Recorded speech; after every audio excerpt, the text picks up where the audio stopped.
Aloha mai kako, everyone. Welcome to the Moana Nui Podcast. E komo mai.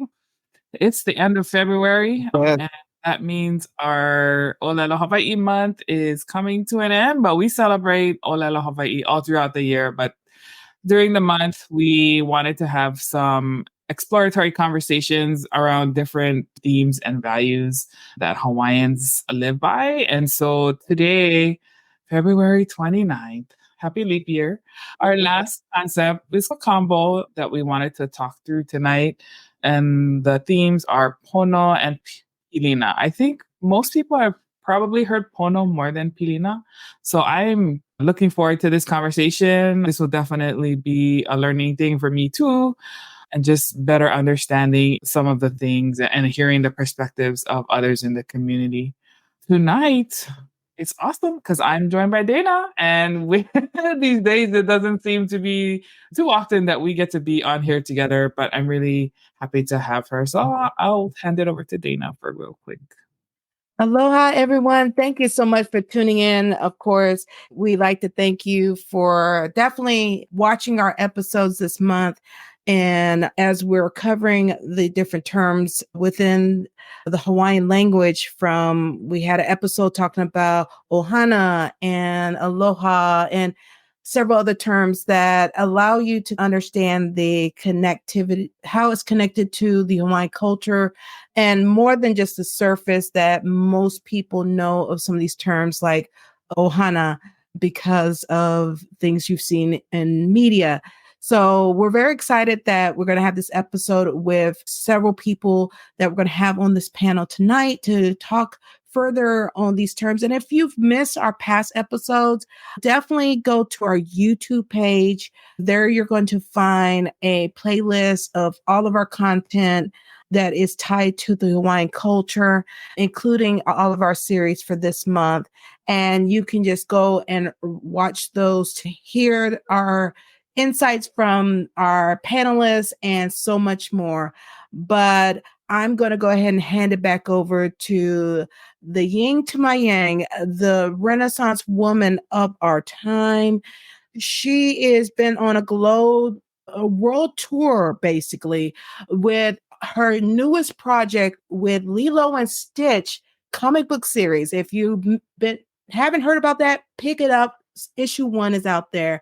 And of course, she will be at AwesomeCon in DC next month. So you can get autographed copies of not from her, but also the writer and everybody else. So make sure you get your tickets for AwesomeCon also. So I have to put that plug in.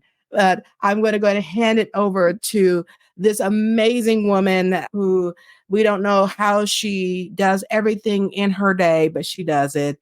I'm handing it right back over to the beautiful, the lovely Moana. Mahalo, sis. You're always doing so much.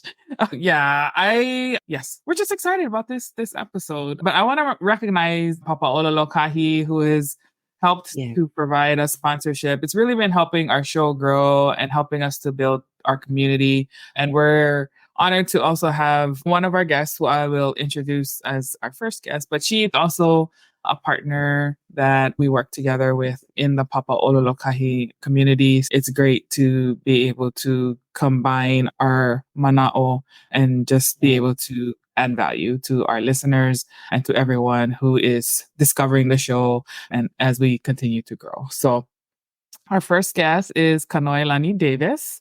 She is the CEO of Pomahina Designs, the executive director of Ho'aka Mana, Amana Wahine, my tita sis from Kauai, now living on Molokai. Yeah, let's just say we get lots of vibes with Kanoi. I always look forward to having her on because she always adds to my life and helps me to be a better Kanaka. Well, my welcome, sis Kanoi. Hello, my kako. I love coming on here. I now feel like I'm more of a regular than anything else. I don't know how people feel about that, but thank you so much for letting me be here. Thank you so much for sharing this platform to your team and to your funders and Papa Ola Lokahi and all those who support you. Mahalo. Of course, mahalo nui. And by the way, I meant to say you look very ui over there with your glasses. I think this is the first time I've seen you wear glasses. I'm blind. So I can't see. So pretty. Making glasses look good again since 19. I'm not gonna tell you. You said 19. That was enough. Yeah, that's true. That's true. That's how old we are. Oh, 19.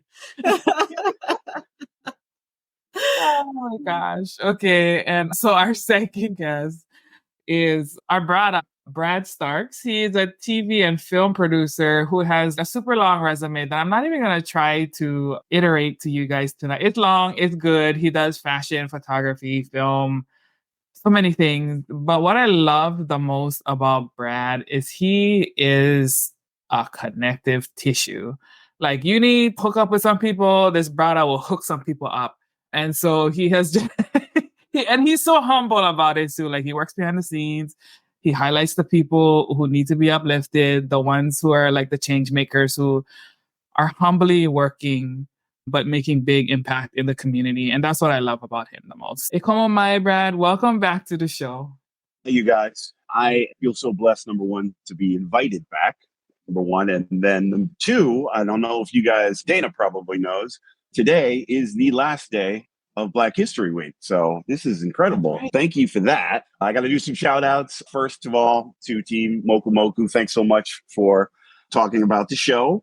My man, I got Kavika, obviously, who's been on this show several times. Fantastic. Jonathan, who's also our other partner in crime. Team Moku Moku as a whole. Paya Alexander. My mom is watching. My sister's watching. So I can't mess up. Make me look good. But, oh my God, is this a podcast or a modeling agency? I'm with, look at you, 3 ladies. Good Lord. To be included in this mix of intelligent women who know what they're doing and who are taking over the world, I feel great. And then Moana, before we go any further, I got to tell you, your book is incredible. This book reminds me of when my dad used to take me fishing and he had a fish and we would cook the food like right there and we would go home and he would have forgotten to have told my mom and there's lasagna sitting there. What are you guys doing? And I was like, oh, we ate already. I'm sorry. But thank you so much for having me. I'm looking forward to this conversation and let's go. Yes, let's go. Kanoi, do you mind opening up the space before we get started? Sure. Okay. We'll start off with something that I do all the time. And I think it's very helpful, especially when we have these conversations that open up a lot of care and our knowledge, wisdom that we gain from our everyday lives, experiences, and the things that have come before us. So I actually would like to just start with Hemu Oya, which is just to clear our space so that we can make room for being open, being able to receive, and really just being able to be clean in the things that we think and we share. So that, and when I say clean, I just want to say, I want to preface that means integrity, honesty, truthfully, and where we are at. With that being said, I'll just start. Hemu Oya. Hemu na moi ino na moi ana kuno no na haumia hemu oya. Hemu eli noa iae noa kawono. And I start off with that, sharing with all of you, the breaths in this room, the aloha, the mana in this room. Mahalo for letting me share that. And let us begin. All right. Mahalo, sis. It's always a blessing to have those. Ikomo mai, Pualani. Good to see you, sis. Let's start off this conversation with, there's a lot of definitions about what PONO means. And PONO, like we see it on t-shirts, live PONO in various places. PONO was something that my dad really lived by. But I wanted to open this up to everyone and ask what it means to you, because I know everybody has their own view of what this means to them. Anything else? Let's start with that one. What does PONO mean for you? And Kanoi, we can start with you. It's a loaded question, honestly. You know I love my loaded questions. I know. I don't know how to sum it up, to be honest with you. I will only speak. Let me just preface. I can only share with you what I know, what I've learned, and what I've experienced. I will not share with you the assumptions of reading somebody else's knowledge, pulling it up from Google, or perhaps even just assuming that I understand what pono is if I had not lived it, if I have not tried it, if I have not failed in it. So I want to just preface like where that ike or that knowledge comes from. I guess for me, coming from a family of martial artists and healers, my grandfather had this academy called a Molokai Academy of Arts.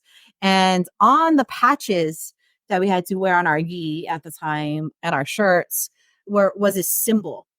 And it encompassed the 5 Chinese elements because we're Chinese Hawaiian people. So I learned both Chinese healing and martial arts as well as Hawaiian healing and martial arts. And with that together, he created a symbol that was always this reminder of value, that of pono.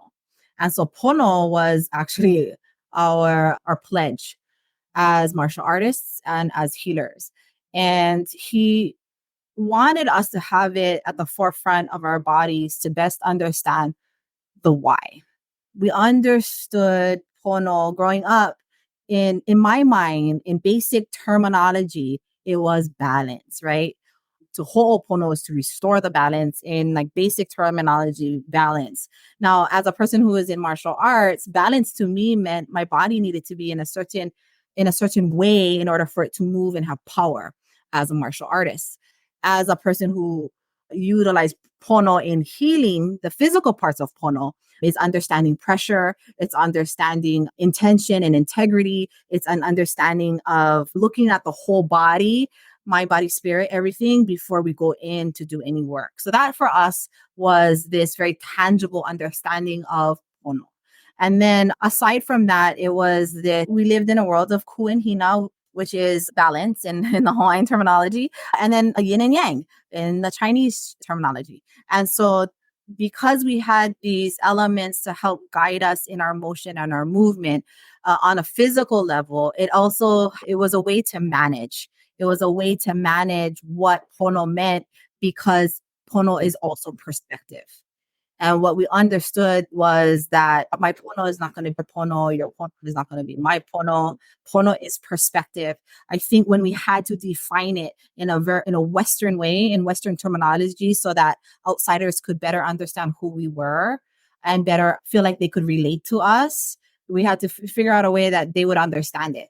But as a Kanaka who practiced pono, who had no choice, literally, to practice pono because we understood our mana, it cannot be defined. It was in essence. It was your mana.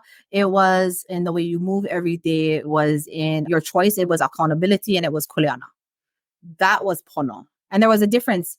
I know you brought up PILINA, but if I was to bring up 2 things that we could talk about, it would be pono and polole, because those 2 things are also different, right? Pono and polole.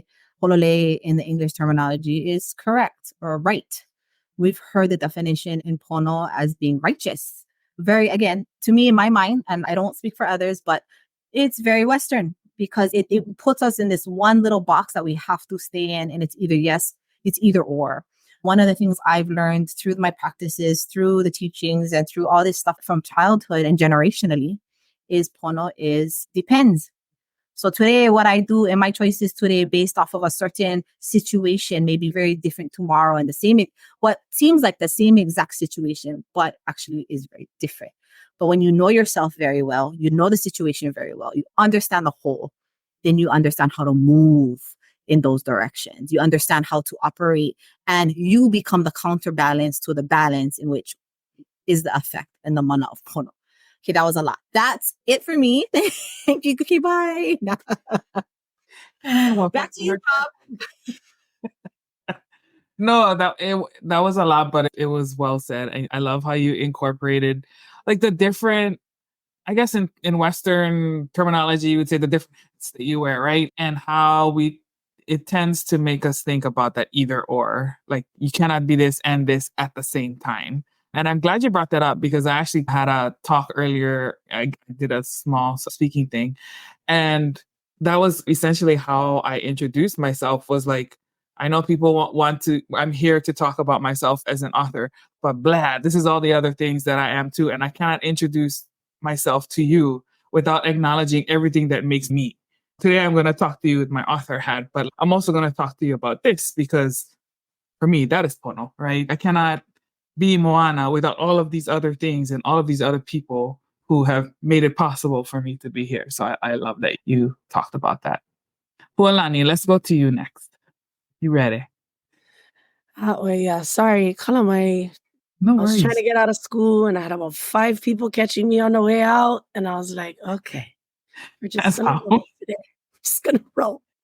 So as you were saying that kanoilani, I was thinking of the Hawaiian phrase hanapono and the ekoa of that, which is ponohana, right? So hanapono means you did good, right? The ekoa of that is ponohana. So when you put pono in front, it changes the meaning. So it changes it to you never do so good. You in kind of hana ino somebody if you in ponohana. Same the way like you ku pono, right? You stand ku pono or you pono ku. I used to love doing that activity with my keiki. All right, everybody, ku pono. And they all stand nice. And then ponoku, and they all stand funny kind like that in the line. And our kupuna were brilliant. Yeah. And what you were saying to Kanoilani, like, and you, Moana, that the two things are mixing in my head. Again, the pretty Hawaiian, right?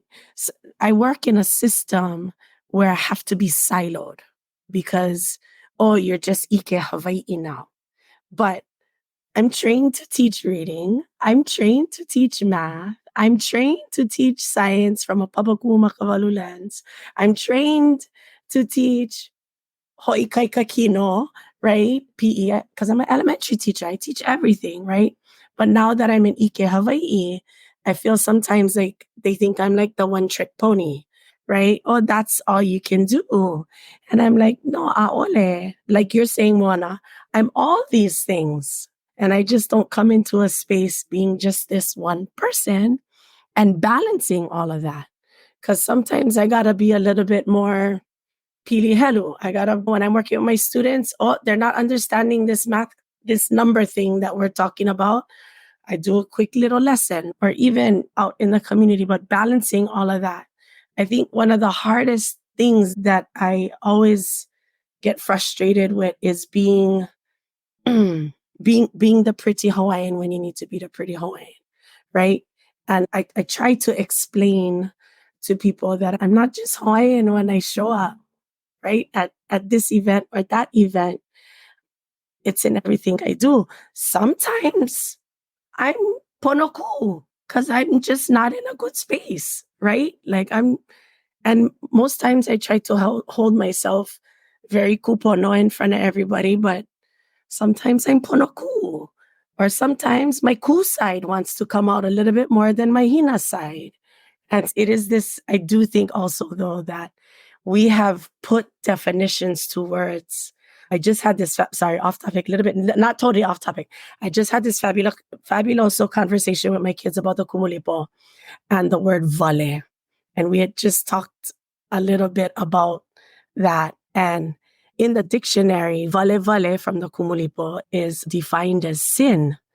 And I realized, that's a little bit imposed translation possibility. And I just speaking from my perspective too, maybe it wasn't.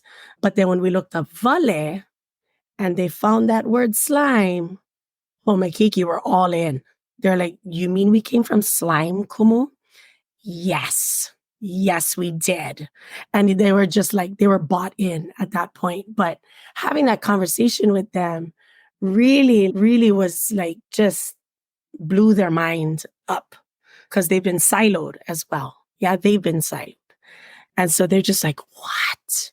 Yeah. So anyways, okay, I PONO. But that was like one of my like fabulous conversations. And it was just that one word, vale, and the slime. And that was it. I hooked them.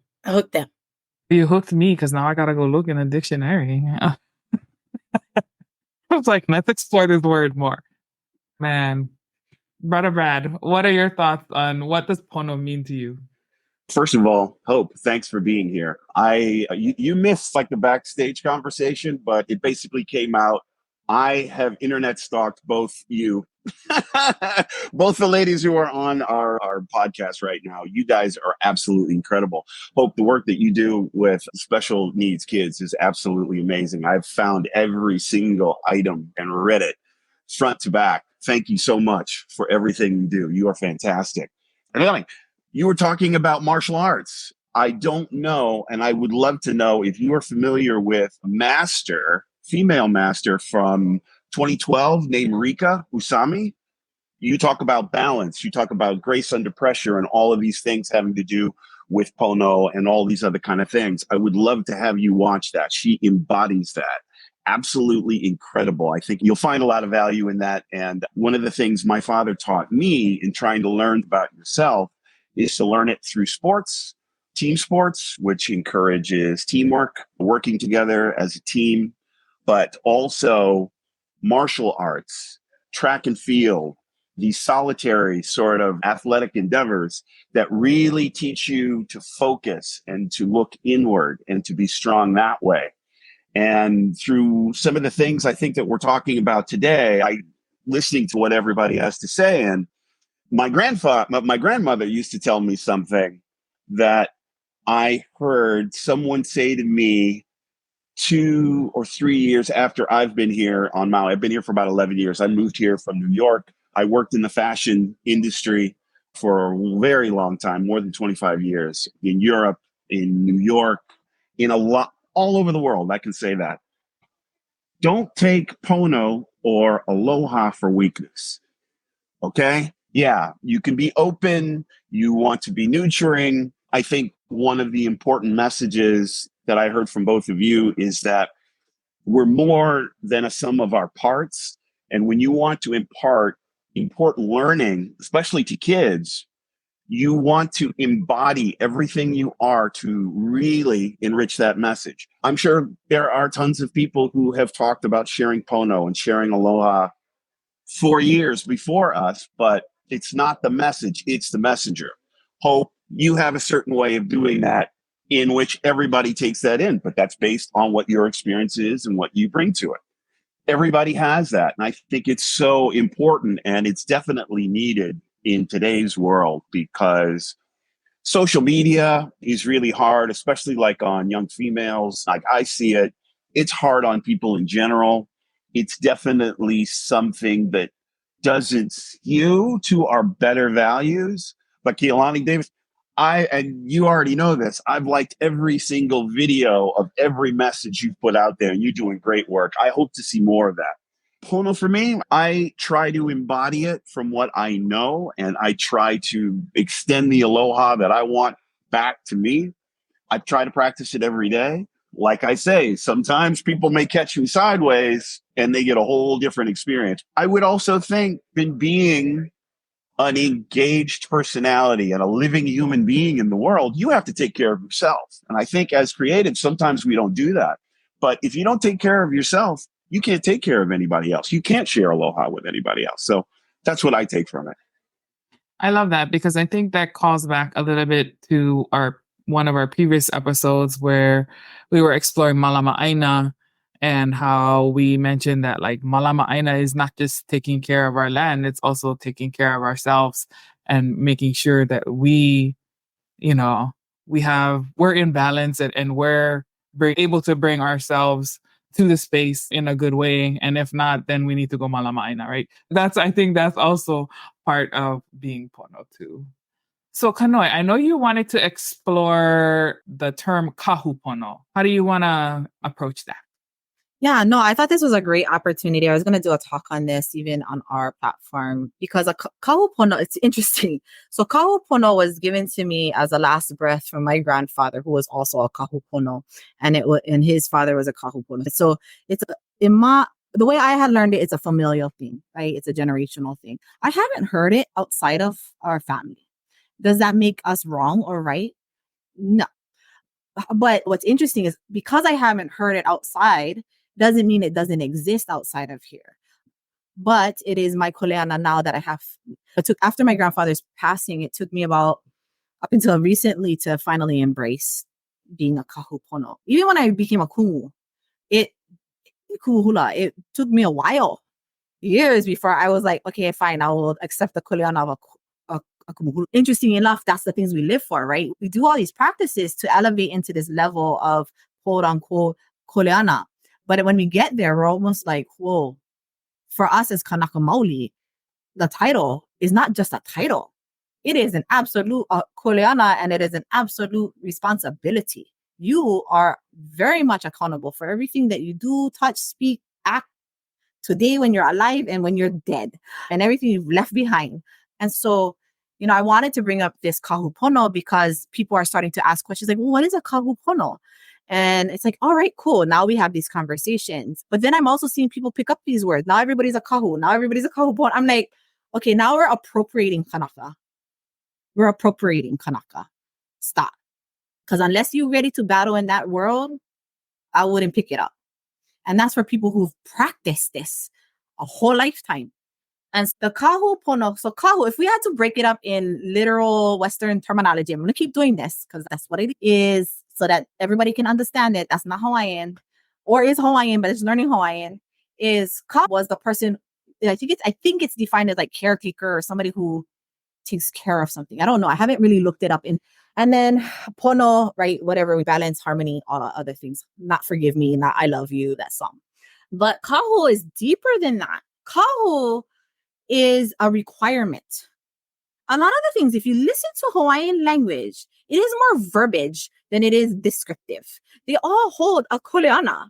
And we think about the word kahu. The kahu is not a person like a kumu or a loea. A kumu is a teacher. A loea is a master, right? We're going into a different realm. With the kahu, they're responsible for everything that is in the waking life as well as in the life that is not seen. They are responsible in whatever it is they're supposed to be taken care of. In this instance, because pono was a part of our growing up of martial arts and healing, that only what my grandfather taught me, right? I cannot be a kahu pono and somebody else is teaching. And even if I learned that teaching for 5 years, 10 years, that's not enough time.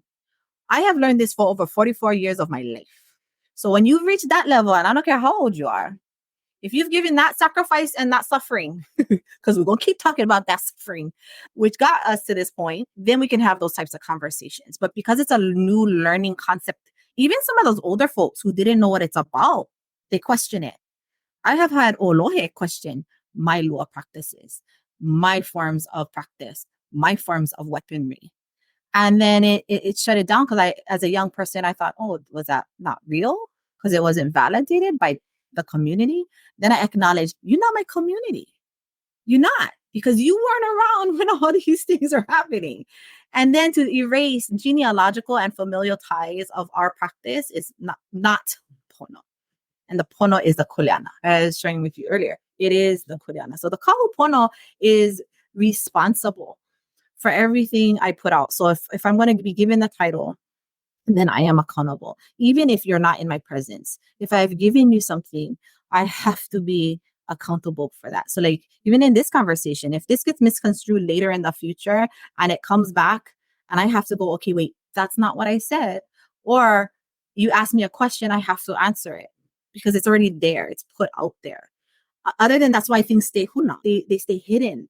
And a lot of the hidden also is based off of fear, right? And based off of judgment. And that's the irony in all of our living being is like the irony we live in. I always say life equals irony, period. It's one big ironic space. So yeah, kahupono was a way to just bring out, if you're going to use it, because you think it's cool, let me just explain to you. It comes with kuleana. So expect all the great things that come with the title, and then expect all the junk things that come with it too. And that, my friend, is pono. That's it. I obviously had to get that out there. No, I love that. Especially that titles come with kuleana. Because not even in only Kanaka spaces. Hello, Westerners. You need to know this too. Because there's a lot of people out here who likes to tout, oh, I'm this and boast about this. I'm like, okay, but do you understand what that means though? We're not talking about just clout. We're talking about actually hard work, delivering, making sacrifices. All the times that your ohana has to go to the side because in order to really carry this title, it means that you get one big kuleana. Like, so I'm glad that you brought that up though, because that's something that I have a hard time reconciling in the spaces that I move in, because they don't understand that the Kanaka and the indigenous perspective, because I don't think it's even unique to us too. I think a lot of indigenous people share this value because we all understand that it's interconnected and there is responsibility and kuleana in the things that we do and what we put out there. Mahalo for that. And I also want to express it's earned, right? It's earned. Yes. It wasn't a title I paid for. And I don't think anybody would want to pay for something like that if they understood what that meant. There's no on and off button. It doesn't turn off because I pull work today. Right. It's on when I'm even using the bathroom. It's on all the time. Yeah. So it's this earned space. And I think that's that holistic understanding of what pono is. Again, pono is kuleana. It is a verb. It is an action, and it's a mana.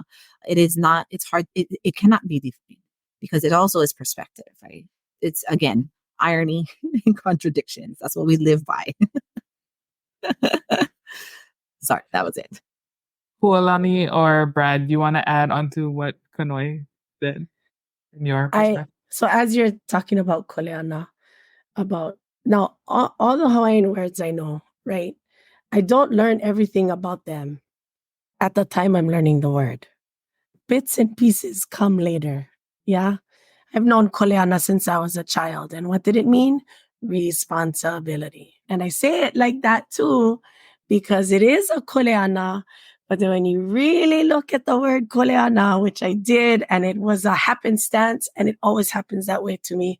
I'm looking through the puke vehe vehe, and boom, this word pops out at me. So if you break apart, and please, nobody take this and turn it into the whole aloha scandal. Please do not take it into that, because I don't want to be involved in that. However, I am just acknowledging the brilliance of my kupuna in this. You see how we gotta make sure that nobody takes what we say and take it out of context, and then, oh my goodness, it turns into this whole thing, big scandal. Yeah, no, I don't want to be that person. I am not that person.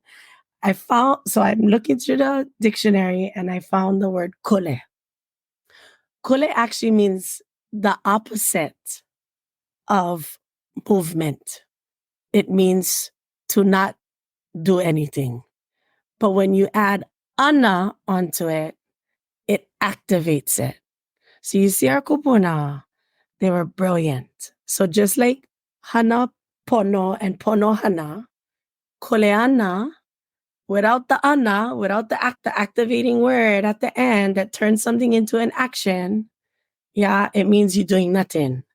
And when I had found that, I was like, brilliance. I love our kupuna. Sometimes you can go down rabbit holes. I don't suggest you do that. And again, nobody take that and be like, she's wrong. Okay, fine. If you have an intelligent conversation about it, I'm down. But we got to be able to have these conversations about our olelo so that we all understand it deeper. Yes, it's okay to be a researcher or whatever and know more than everybody else. But with that kuleana comes your kuleana to educate the rest of us in a way so we understand it and so we use it better, right? But with that idea, my first experience down in Waipio Valley with Uncle Kia Franda, this man has always stayed in the back of my head every single time. I will not forget the first sentence he said to us, "What is your function? What is your function?" And I was 16. We came down here for working the lo'i, Uncle. And he was like, "But for real, what is your function?" And I never really quite understood what he was saying as a teenager. As I became more of an adult and seeing the different roles that needed to be filled, I just could hear him in the back of my head. What is your function? And so in any crowd that I'm rolling in, that I'm running in, what is my function in this crowd, right? What is my kuleana in this crowd? And if I'm seeing I don't have a kuleana or I don't have a function, maybe I need to step back from that, right? Maybe that's not the space that I need to be in. But I do want to acknowledge that so many times, again, we spend a lot of time being like, oh, that person's right or that person's not, or needing to validate things.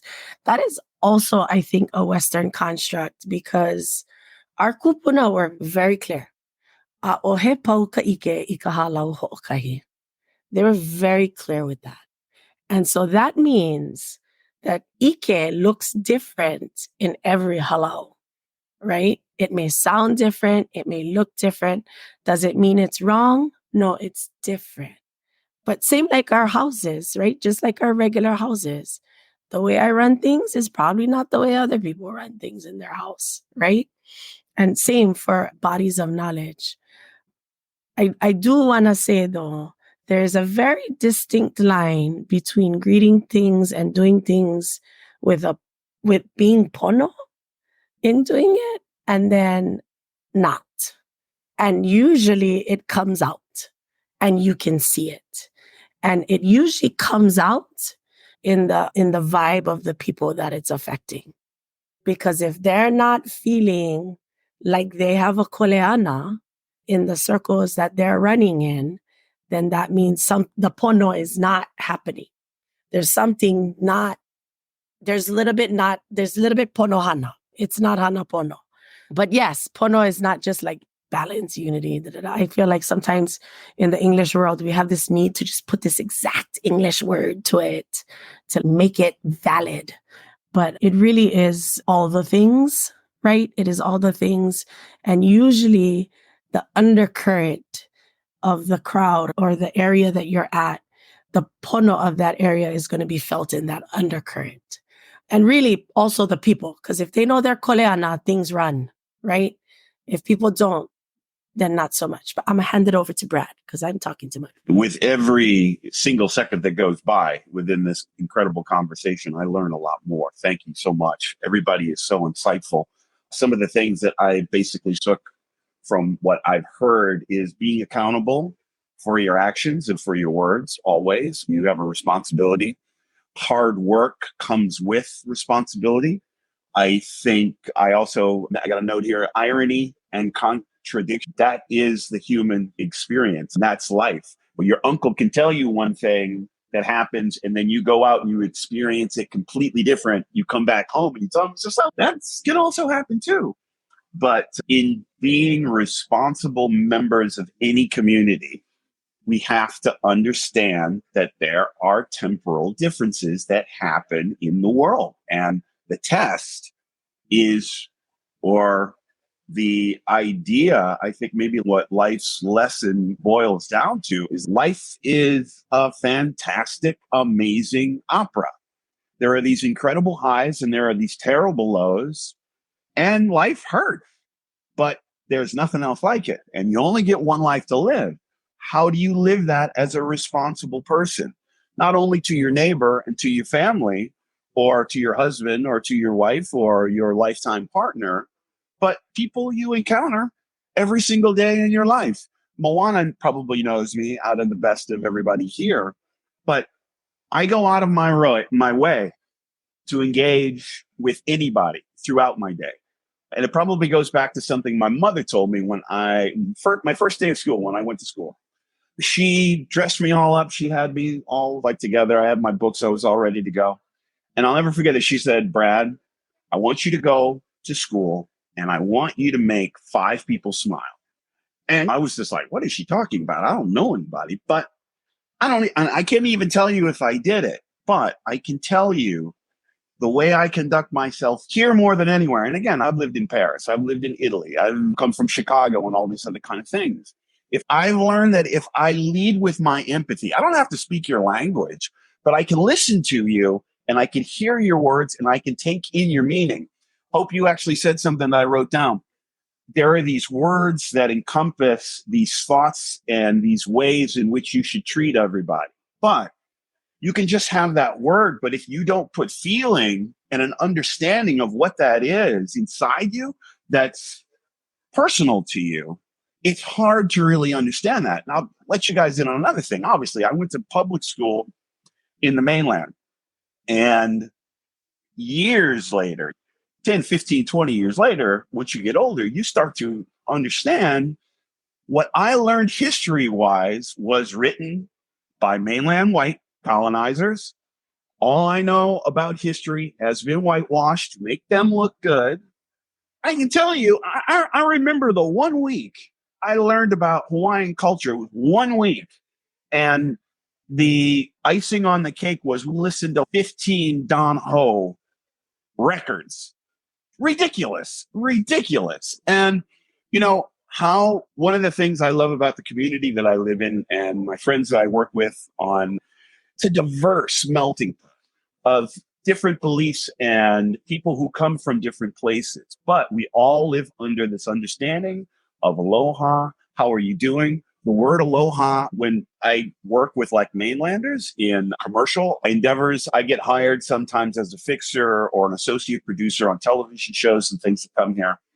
And the experience, and I know you guys have all had this, you will have these mainland people who come here who feel I'm paying $2,500 a night over at the Four Seasons. Everybody owes me something. No, they don't. You owe them because, and then don't let me get into it. This has to be another show if I get into some of the experiences I've had, but I've basically broken it down like this. You can have any permit that you want while you're here, but the local people will shut you down so fast if you are not right-minded and you do not conduct yourself the way you are expected to exhibit aloha here. So that's what I really take from that. And I'm just like so pleased to hear you guys talk about these things. I love it. Thank you so much. Mahalo, Brad. I love it. Yeah, and I like hearing the external perspective too, and like what you have learned, like engaging with our community, because it's always good to see how other people view it and what you take and adapt into your own learning too. It's one of the things I love about experiencing other cultures and seeing what they hold to be important to them and seeing similarities and what makes us unique as well. So I think this is a kind of a big question, but I'm hoping we can do it in 10 minutes. But so broadening Pono when it comes to, again, the titles, the leadership positions. And I say leadership because I will say managership, because leadership and managership is not the same thing. But how can leaders in government, business, right? Like we have a lot of leaders in Hawaii right now who is not Pono, right? Like it is not Pono.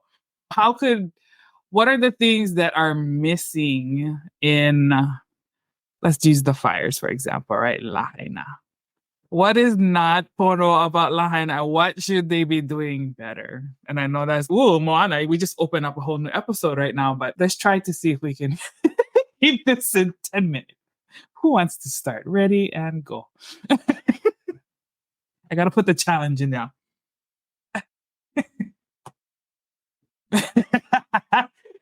I'll be honest though. I think this is a funny one. I'm not gonna lie. I think it's funny. The fact that you even asked that question is funny. I could have all the opinions in the world for what didn't happen, what could be happening, and what should be happening, but that's not my focus. My focus is everything that's in front of me right now, is my capabilities and my capacity to do what I can do to be the best person I can be for whoever it is that is in front of me, for my children, for my grandchildren, for my kupuna who had passed away. That is my answer to that.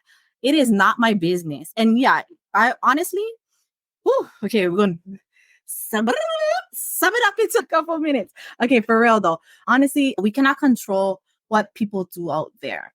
Again, Pono is perspective, especially if you're sitting in positions of power. I hear people say, Kano, you have to play with the politics. Okay, I get it. Yeah, okay. I don't have to. I can be very much aware of it and I can make the choices as to how I want to work with it. But I do not have to do anything. What I have to do is ensure that whatever I'm doing, I am accountable for. It doesn't matter what it is. Again, Pono is perspective. And I do feel sorry for honestly, I feel sorry for a lot of folks in politics because it's not an easy place to be in. And on top of that, a lot of the folks who think they're manipulating other folks is actually being manipulated by bigger folks and they don't even know it. And you're like, and that's that deep breath right there. That's Pono. So, you know what I mean? Like, honestly, when we're sitting in these positions of change, even me, sitting here, whether it be through an executive director, the nonprofit organization, or a CEO to the multiple businesses that I own, I could think that I'm doing right. Somebody out there is going to think I am not. And that is okay. Because again, I got to sleep with myself. I also going to have to suffer my consequences. And I acknowledge that. And I'm very aware of that. So that makes me aware of how I want to move in and how I stand for my own beliefs and values.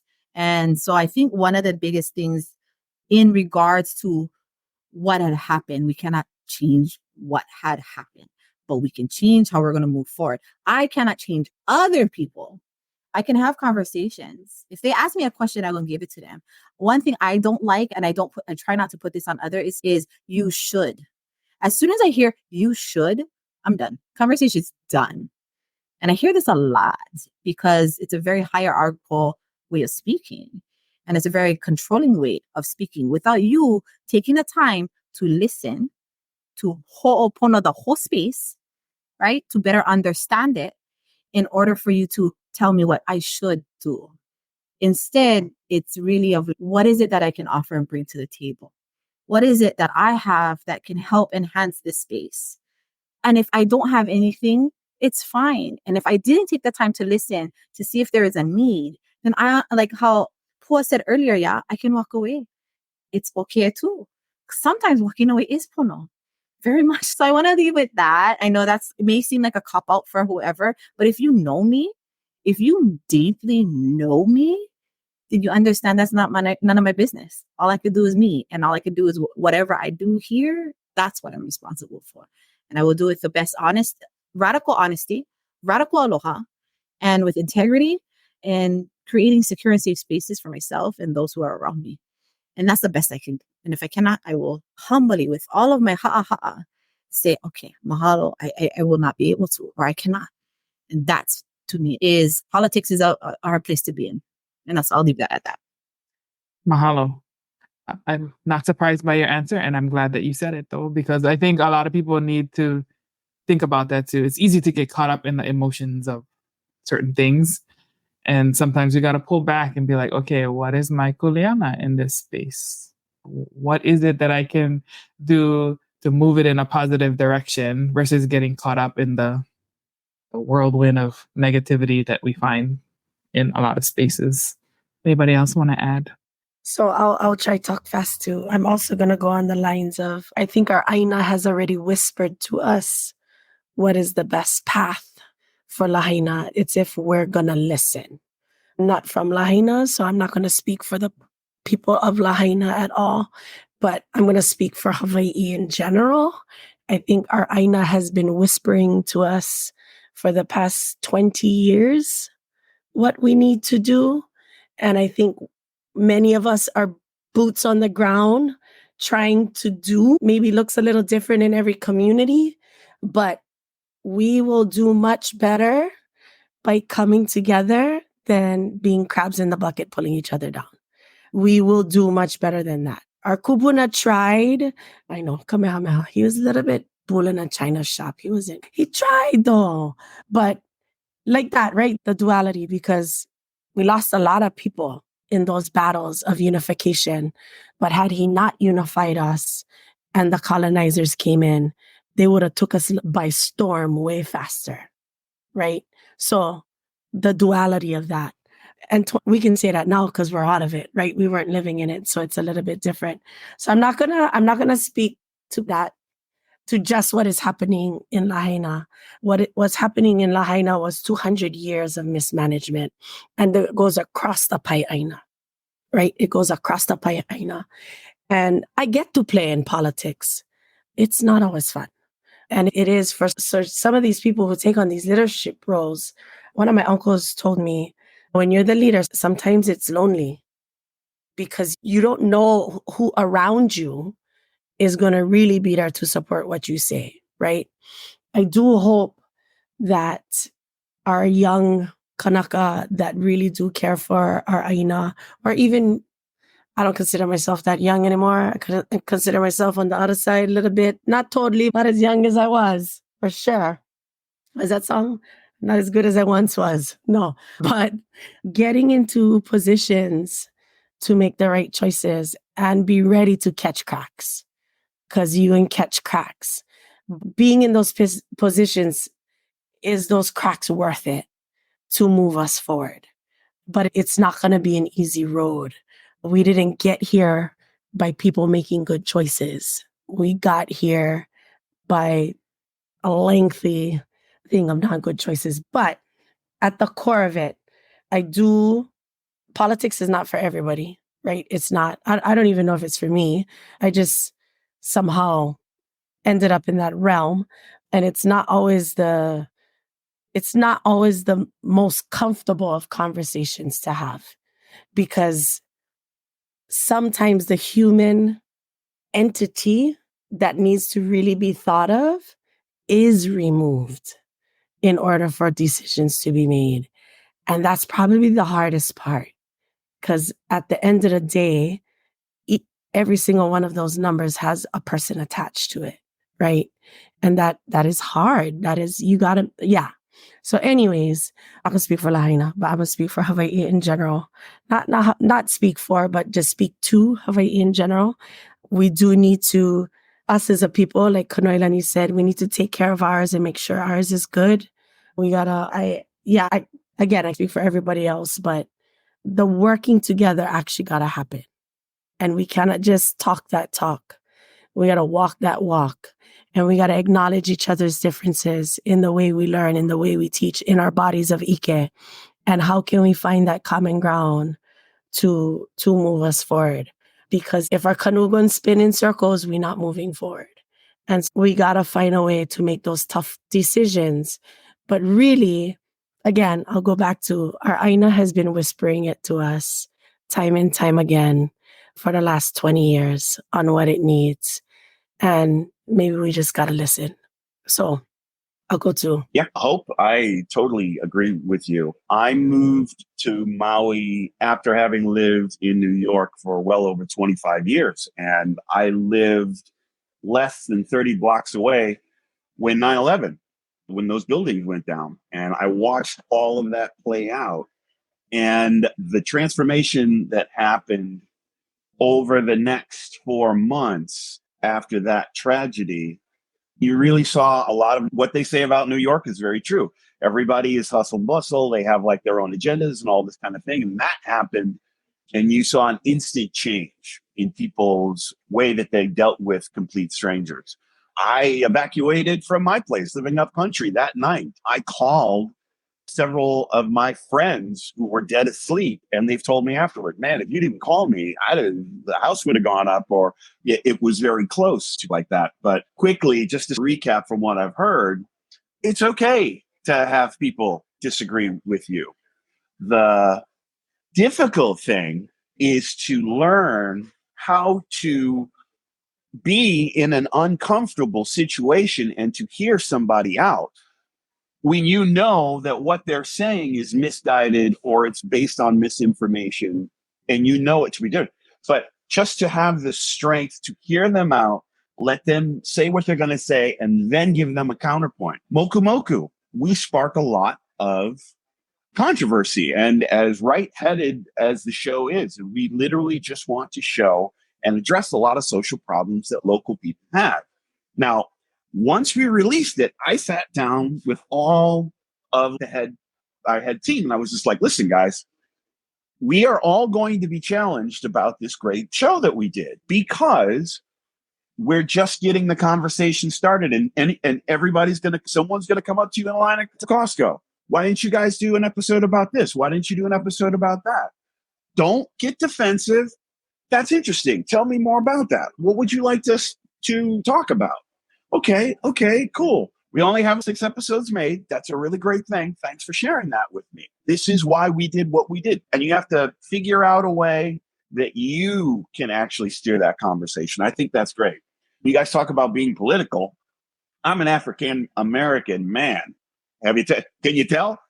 Every time a white man on the mainland or here sees me, I am a constant reminder to them how they came into wealth, what made the nation, what built that, the inequity that lie there. So I've grown up just I'm political once I walk into a room.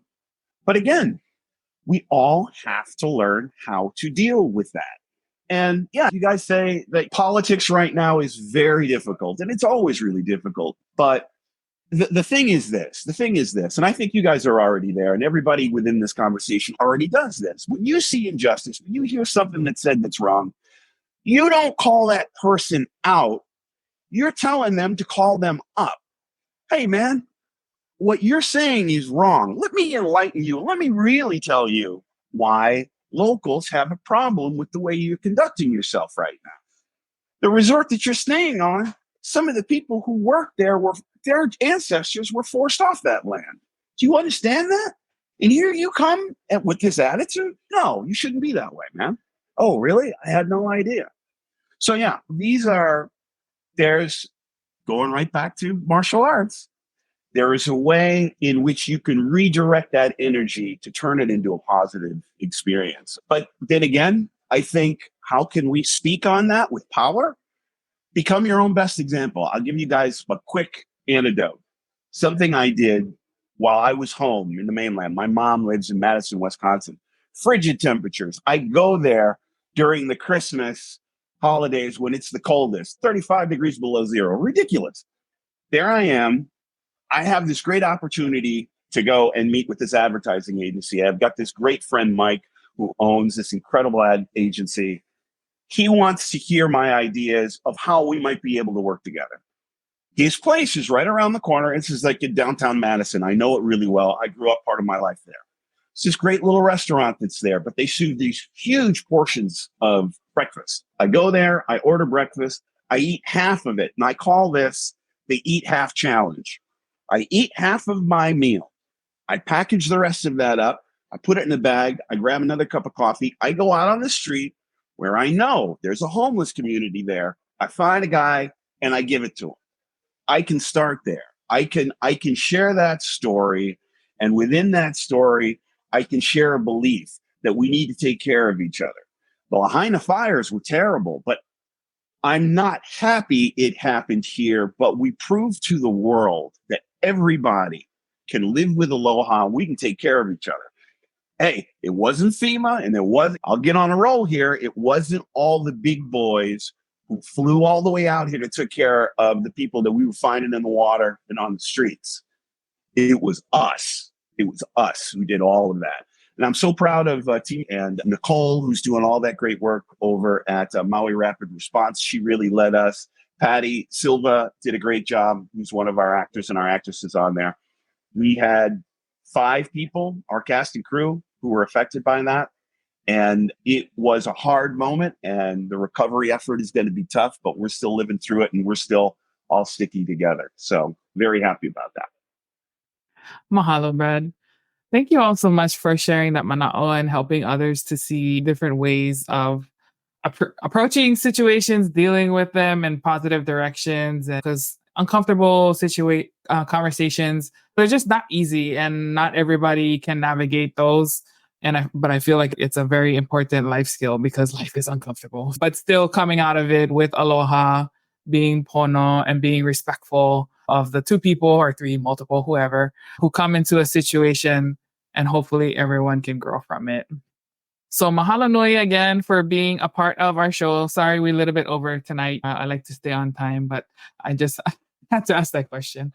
So again, today is the last day of Mahina Olelo and the last day of Black History Month. And so it's wonderful to have both of our communities represented here tonight. Thank you all so much for continuing to be a part of the Moana Nui Ohana. I hope you guys have a wonderful evening. Thank you to all of our viewers for tuning in, and we will see you guys next time. Aloha, everybody.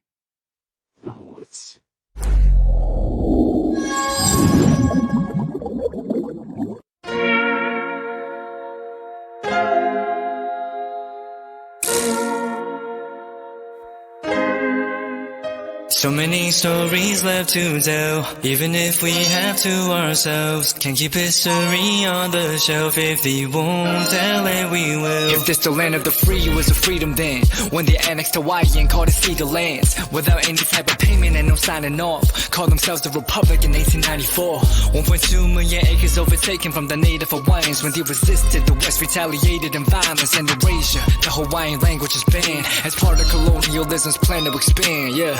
Stuck between a rock and a hard place. Multiple bombings of Kaho'olawe as a part of their ongoing war with Asia. Used it as a place for target practice. No consent or compensation. Colonizers call for annexation.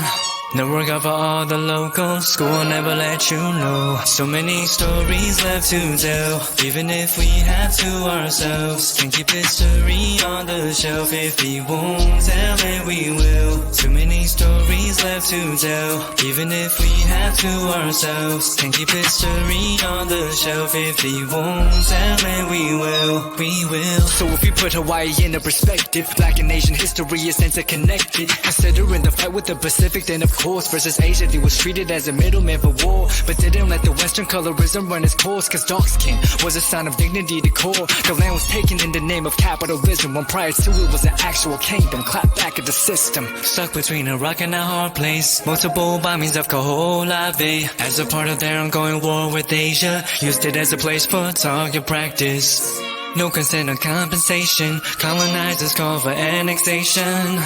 No work out for all the locals. School never let you know. So many stories left to tell, even if we have to ourselves. Can't keep history on the shelf. If we won't tell it, we will. Too many stories left to tell, even if we have to ourselves. Can't keep history on the shelf. If we won't tell it, we will. So many stories left to tell, even if we have to ourselves. Can't keep history on the shelf. If we won't tell it, we will. Too many stories left to tell, even if we have to ourselves. Can't keep history on the shelf. If we won't tell it, we will. We will.